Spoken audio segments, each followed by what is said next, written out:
Euzubillahimineşşeytanirracim. Bismillahirrahmanirrahim.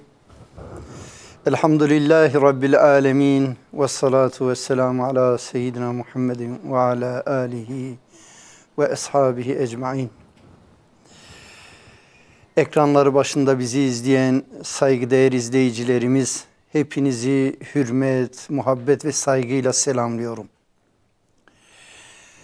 Allah'ın selamı, rahmeti ve bereketi üzerinize olsun. Varsa bizi izleyen sevgili yavrularımızın gözlerinden öper, hayırlı uzun ömürler dilerim. Cenab-ı Allah onlara da sağlık, sıhhat ve afiyet versin inşallah.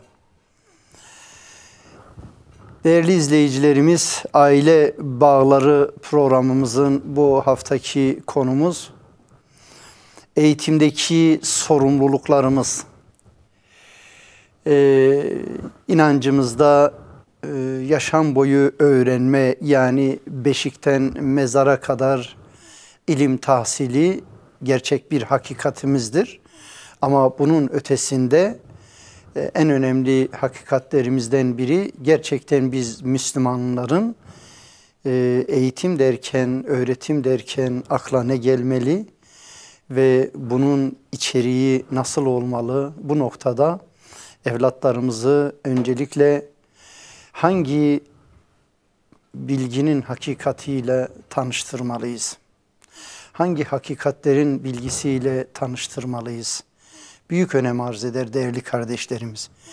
Öncelikle eğitimin böyle kısa bir tanımına bakarsak, bilgi, beceri ve ahlaki gelişimi sağlayan öğrenme sürecine eğitim diyoruz. Hem bilgi, hem beceri, hem de ahlaki gelişimi sağlayan çok önemli bir süreçtir. Terbiye dediğimiz başka bir tabirle ifade edilmektedir.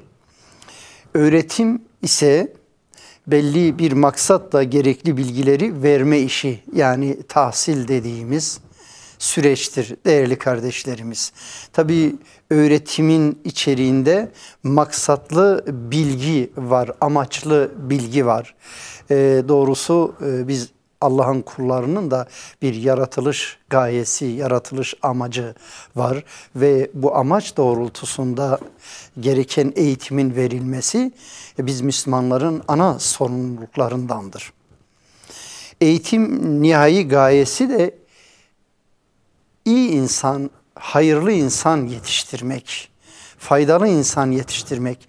Sizin en hayırlınız insanlara faydalı olanınızdır şiarıyla da uyum arz eden bir hakikattır. Bazen deriz ya, bugün hangi iyiliği yaptın?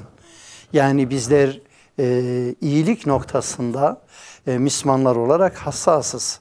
Hem iyiliği emretme, kötülükten nehyetme, hem de iyilik yarışı hususunda üzerimize düşeni yapma.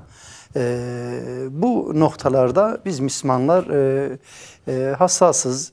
Allah'ın kullarına en hayırlı hizmeti sunma bizim görevlerimizdendir. Değerli kardeşlerimiz, eğitim ilmi hakikatleri bilenin işidir. Eğer ilmi hakikati bilen bir öğretmenimiz, bir seyyidamız, bir alimimiz varsa, işte onun önünde diz çöküp onun dayandığı kaynaklarla ilmin, tahsilin gerçeğini öğrenme imkanımız söz konusu olabilir. Cenab-ı Allah da ayet-i kerimede hiç bilenle bilmeyen bir olur mu beyanına da baktığımız zaman hakikatin ilmini bilenler gerçekten bunlar aynı zamanda peygamberlerin varisleridirler. Değerli kardeşlerimiz, Yüce Rabbimiz Hazreti Adem Aleyhisselam'dan Resulullah Efendimiz sallallahu aleyhi ve selleme kadar özellikle bizlere ihtiyaç duyduğumuz hakikatlerin bilgisini vahiy konusuyla seçtiği peygamberler Nebiler, Resuller kanalıyla bizlere aktarmıştır. Ve öncelikle bu ilahi beyanı alan peygamberler, Resuller, Nebiler, bunlar da ilk modellerimiz, ilk örneklerimiz ve ilk önderlerimizdirler. Bu noktada Müslümanlar hassastırlar. Ve aynı zamanda değerli kardeşlerimiz, gelen bu vahiy ile peygamberler de kendi kavimlerine tebliğ etmişlerdir, öğretim yapmışlardır, hakikati öğretmişlerdir, hakkı öğretmişlerdir. Onlardan sonra onların havarileri, onların arkadaşları, onların dostları, onlar kanalıyla bu öğretim gerçekleşmiştir. Peygamber Efendimiz sallallahu aleyhi ve sellem bu güzel hakikati öncelikle Mescid-i Nebevi başta olmak üzere İslami hakikatlerin yaşandığı, Müslümanların yaşadığı her sahada, Resulullah Efendimizin gittiği, bulunduğu her sahada bu ilahi eğitim, bu hakikatin eğitimi gerçekleşmiştir.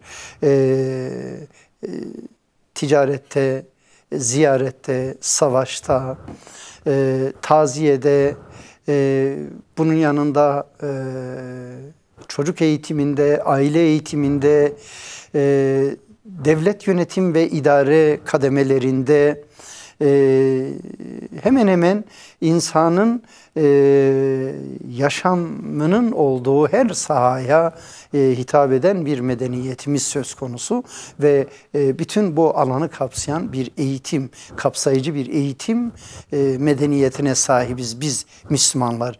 İçerik oldukça zengin ve oldukça kapsayıcı bir müfredatımız vardır ve bu müfredatımızın ana kaynağı da Kur'an ve Resulullah Efendimiz sallallahu aleyhi ve sellemin hadisleridir değerli kardeşlerimiz. Tabii Peygamber Efendimizin öğreticiliğinde özellikle Ashab-ı Sufa dediğimiz Mescid-i Nebevi'de eğitim gören sahabelerimizi bilmekteyiz. Ondan önce de Mekke'de Darul Erkam ve Allah Resulü ve arkadaşlarının olduğu herhangi bir saha, hangi saha olursa olsun bu sahaların hepsinde bu ilk öğretim gerçekleşmiş. Medine'de bu eğitim, öğretimin neticesinde İslam bir devlet olmuş ve devletin sevk ve idaresinde de özellikle eğitimin payı fevkalade, İslami eğitimin payı fevkalade büyüktür değerli kardeşlerimiz. Tabii Peygamber Efendimiz sallallahu aleyhi ve sellem'den sonra Resulullah Efendimizin arkadaşları, ashabı bu ilahi rolü, görevi devralmışlar ve bunu en iyi şekilde Hazreti Ömer döneminden itibaren artık Mescid-i Nebevi'ye sığmayan eğitim, öğretim talebeleri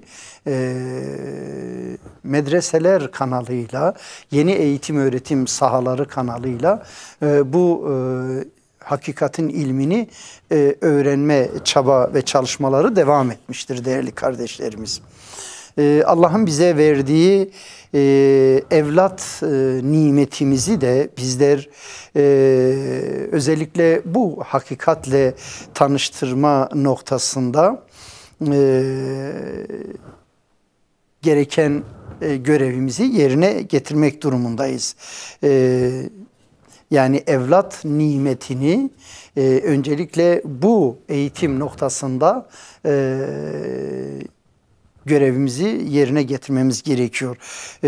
Tabii burada ana görevlerden biri yavrularımıza, evlatlarımıza sahibini tanıtmak. Malumunuz bugün özellikle bu noktada evlatlarına gereken bilgiyi vermeyenlerin çocuklarından ateist, deist olanlar çıkmaktadır. Kimisinin adı Muhammed, kimisinin adı Ahmet, Ali olabiliyor ya da Fatma, Ayşe olabiliyor. Bunlar bazıları bu hakikatin, bu gerçeğin bilgisini zamanında almadıkları için maalesef inancımızdan uzaklaşabilmekte ve adları Müslüman olan, aileleri Müslüman olan, kimlikleriyle Müslüman olan bu kesim kendi dinlerine bile utanmadan savaş açabilecek hale gelebiliyor. Tabi burada bunların suç ortakları vardır. Aile sorumluları ve özellikle yakın ve uzak akrabalar ve biz Müslümanlar hepimiz mesuluz. Dolayısıyla özellikle çocuklarımıza öncelikle yaratıcımız olan, sahibimiz olan Yüce Rabbimizi tanıtmamız ve yaşayış gayesi olan hakikatin bilgisini öğretmemiz.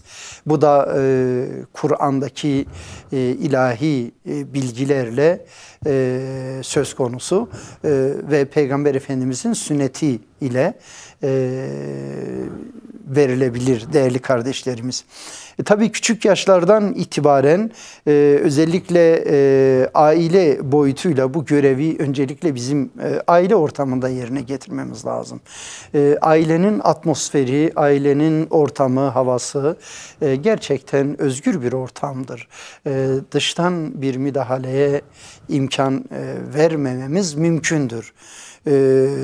Bu noktada bilinçli bir eş tercihi yapılmışsa anne ve baba ikisi de İslami noktalarda bilgi sahibi iseler, bilinçli iseler evlatlarını da en erken yaştan itibaren bu güzel medeniyetin değerleriyle tanıştırırlar.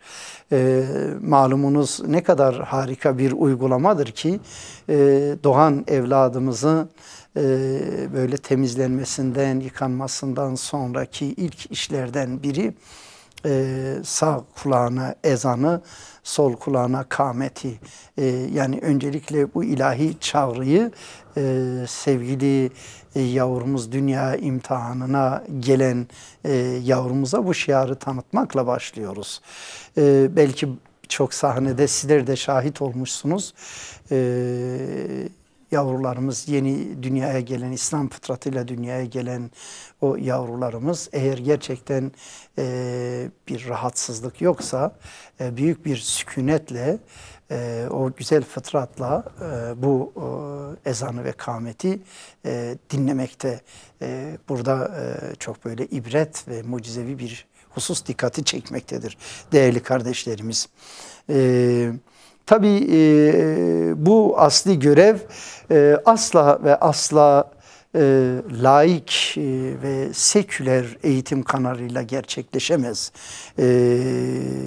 Kapitalist bir sistemle, Marksist bir sistemle, İslam dışı ideolojilerle asla gerçekleşemez. Eğer hala Müslüman olarak buralardan eğitim, öğretim namına kesin bir çözüm ve medet umuyorsak, çok üzgünüm, amacımızı gerçekleştiremeyeceğiz. Yani güzel dinimizi öğrenemeyeceğiz. Güzel medeniyetimizi layıkıyla öğrenemeyeceğiz. Bu noktada biz Müslümanlara düşen görev eğitimin her aşamasında, yani ev ortamındaki aile eğitimi, aile terbiyesinin dışında sahadaki eğitimde de çocuklarımıza da İslami geleneğimizin müfredatı eğitimini verme noktasında biz Müslümanların kenetlenmesi, gönüllü kuruluşlar kanalıyla, vakıflar ve dernekler kanalıyla kendi eğitim kurumlarımızı teşekkül ettirmemiz lazım değerli kardeşlerimiz. Kendi eğitim kurumsal altyapımızı bizler oluşturmak zorundayız. Aksi takdirde diğer ideolojilerin eğitim kurumları sadece kendi ideolojilerine hizmet etmek amacıyla eğitim vermektedirler. En önemli kaynaklarımızdan olan insan kaynağımızı ilahi hakikatler ile öncelikle bir tanıştırmamız büyük görevlerimiz arasında değerli kardeşlerimiz. Tabii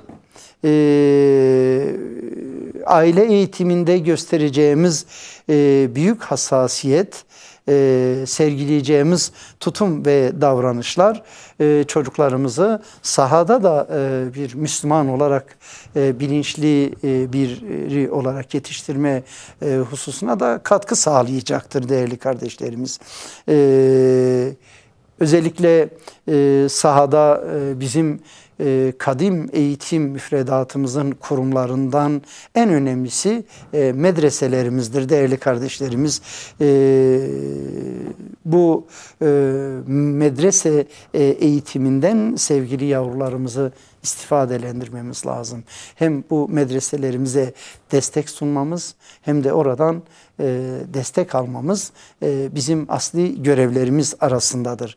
Tabii bunun dışında camilerimiz, Kur'an kurslarımız, vakıf ve derneklerin eğitim sohbetleri, seminerler ve kurslardan faydalanmak ve özellikle bu gibi yerlerin eğitim desteğini almak, İslami bir şahsiyet olarak evlatlarımızı yetiştirmek açısından büyük önem arz etmektedir değerli kardeşlerimiz.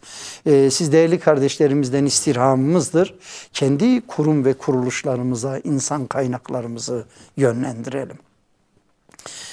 Aksi takdirde bizler gerek aile ortamında, gerek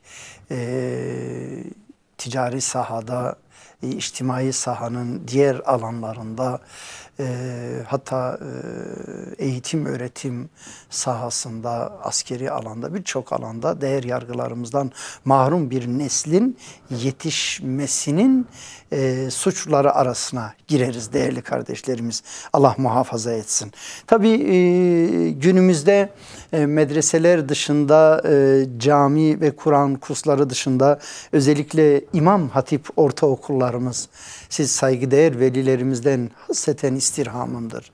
Yani İmam Hatip Ortaokulu'nun müfredatı medrese eğitiminin en iyi şekilde tam tamına karşılamıyorsa, kapsamıyorsa da diğer İmam Hatip dışındaki diğer okullardan farklıdır. Birkaç farka değinirsem değerli kardeşlerimiz konuyu daha iyi anlarsınız.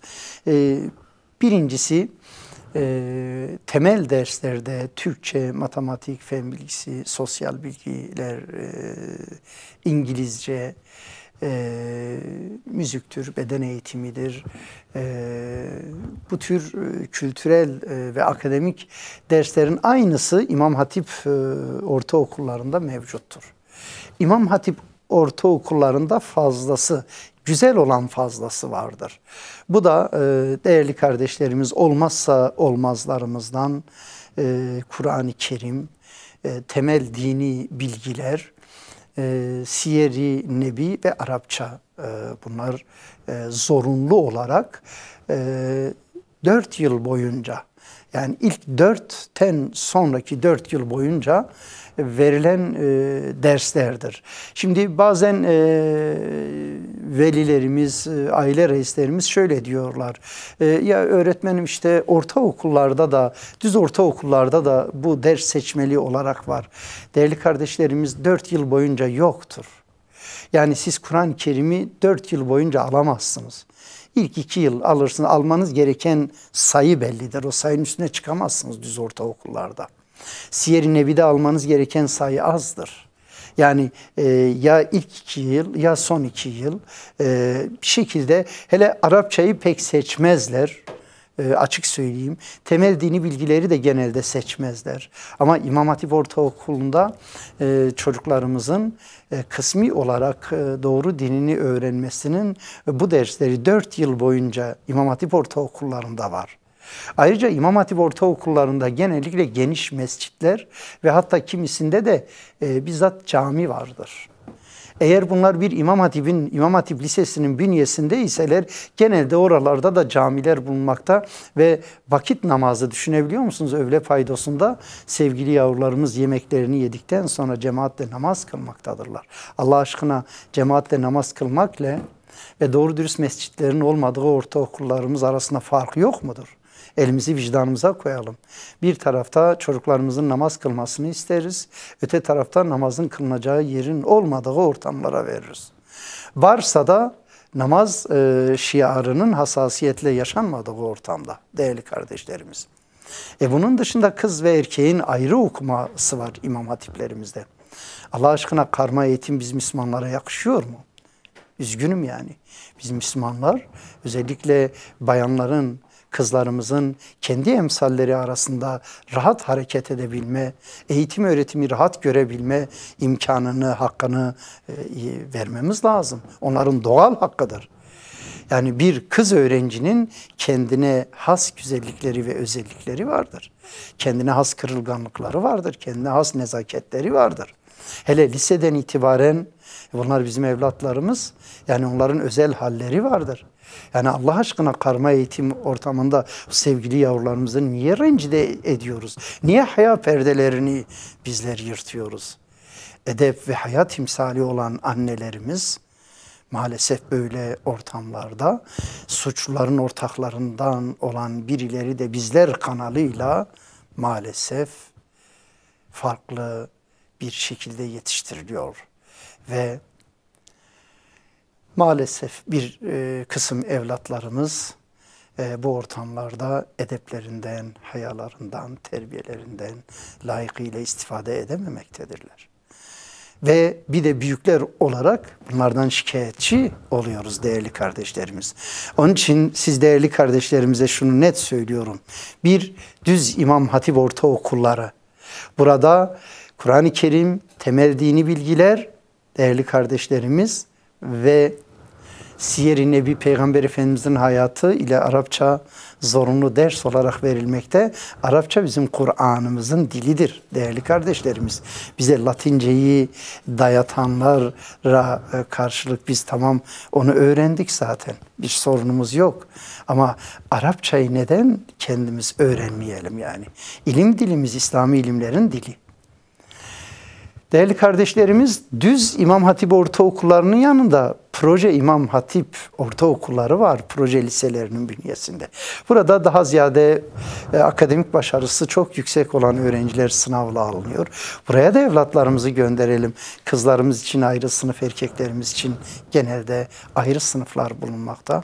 Bir de hafızlık İmam Hatip ortaokulları var. Yavrularımızı bu imkanların olduğu ortamda mahrum bırakmamız sizce doğru mudur? Yani bunlar Rabbimizin nezdinde hakkımızda şikayetçi olsalar biz ne cevap vereceğiz? Böyle nezih ve güzel ortamları bazı çocuklarımız ve velilerimiz bir de üzülerek söylüyorum nasıl bir yüz, nasıl bir anlayış karalıyor. Yani durun bunu laik eğitim anlayışını benimseyenler karalasın. Durun bunu seküler eğitim Marksistler eleştirsin. Yani bu eleştiri biz Müslümanlara mı kaldı? İmam Hatip liselerimiz değerli kardeşlerimiz. Yani genç, ergen çağa gelmiş kızlarımızın ve erkeklerimizin İmam Hatip liselerinde aldıkları dersler, hele proje İmam Hatiplerde fen ve sosyal bilimler liselerinin derslerinin aynısı var. Emin olun kardeşlerimiz. Anadolu İmam Hatip liselerinde de düz Anadolu'daki derslerin aynısı var. Ama gerek fen ve sosyal bilimler proje İmam Hatibi gerek Anadolu İmam Hatiplerinde bizim dinimizin öğretimiyle yakından alakalı olan temel dersler, İslami dersler var. Bunlar siyerdir, tefsirdir, hadistir, kelamdır. Yani biz Müslümanlar olarak yaratılış gayemizin olduğu ilimlerden, derslerden neden yavrularımızı mahrum bırakalım. Burada da kız ve erkek ayrı, bunların okul sahalarının içinde mescit bulunmakta. Hanım kızlarımız cemaatle namazlarını kılmakta. Erkek beyefendi erkeklerimiz cemaatle namazlarını kılmakta. Yani Allah'a kulluğun öğrenilebileceği bu ortamda, tesettürlü olarak okuyabileceği bir ortamda neden biz çocuklarımızı mahrum ediyoruz? Allah aşkına, yani tesettür olmak önemli değil midir? Kız ve erkeğin ayrı olarak okuması önemli değil midir? İnancımızın temel dersleri olan müfredattan bizim eğitim öğretim görmemiz önemli değil midir? Bazı kardeşlerimiz de bir de göndermediği gibi buraları karalıyorlar. Cenab-ı Allah bunun hesabını soracaktır yani. Yani bu imkanlara Müslümanlar kolay ulaşmadı. Kolay erişmedi değerli kardeşlerimiz. Yani 28 Şubat sürecinin vahşi dönemini yaşayan babalar ve anneler. Elimizi vicdanımıza koyalım. Şu anda bu güzel imkanlardan neden sevgili yavrularımızı nasiplendirmiyoruz? Eften büften bahanelerle, mazeretlerle, endişelerle bizler bu kurumlarımıza destek vermemiz gerekirken bazı kardeşlerimiz dünyevileşen anlayışından dolayı maalesef tek kanatlı yaşamak, ehli dünya olma zihniyetinden dolayı cephe almakta böyle yerler. Benim görev yaptığım okulda 120 tane hafız kardeşim var. Geçen gün bir tane velimiz, ya işte o İmam Hatip şöyle, o böyle. Ya kardeşim, yani sen niye bu kardeşlerimize hakaret ediyorsun? Sen niye bu nezih ortamları cephene almışsın? Hiç utanmıyor musun? Hiç ayıp etmiyor musun? Sen Müslüman değil misin? Durun buraya bir ateist de eleştirsin. Durun bir Marksist eleştirsin. Durun bir İslam düşmanı eleştirsin burayı. Yani bu görevi sizin devralmanız mı gerekiyor? Onun için biz ne medreselerimize gölge düşürüyoruz, ne vakıflarımıza, ne derneklerimize, ne de Kur'an kurslarımıza ve imam hatiplerimize gölge düşürmeyeceğiz. Bunlar bize ait. Biz buralara aitiz. Bu aidiyet duygumuzu ve bu şahsi manevi boyutunun temsiliyet sorumluluğumuzu taşımak zorundayız değerli kardeşlerimiz. Evet, bir dersimizin daha sonuna geldik. Bir programımızın daha sonuna geldik. Sizlere saygı, hürmet ve muhabbetlerimi sunuyorum. Hoşça kalınız, Allah'a emanet olunuz.